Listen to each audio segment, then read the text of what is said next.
அடுக்கிட்டியா? Okay, விளையாடு. நீ தான் ஃபஸ்ட்டு. 3 தான் ஓப்பன் கார்டு. 3 வேண்டாமா? 3 இருக்கா? ஓகே. 2 அம்மாக்கு வேணும். 10 வேணுமா?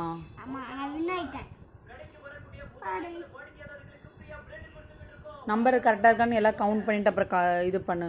இல்லைனா அப்புறம் அம்மா தான் ஜெயிப்பேன். ஃபவுல் கேம் ஆடினா 1 to 10 வரைக்கும் இருக்குன்னு பாரு. காட்டு. எங்க கீழே கீழே வச்சு காட்டு. நம்பர் கரெக்டாக இருக்க சொல்லு. 1 2 3 4 5 6 வரல ஜோக்கர் 7 8 9 10. ஃபர்ஸ்ட் கேமே நீ வின்னிங்கா? அப்போ செகண்ட் கேம் யார் ஜெயிக்கிறாங்கன்னு பார்க்கலாம். ஓகேவா? உட்கார். இது என்னோட கார்டு. அம்மா 1 கார்டு பாரு. அம்மாவுக்கு வந்து 7 வரணும். சூப்பராக ஆடுறடா.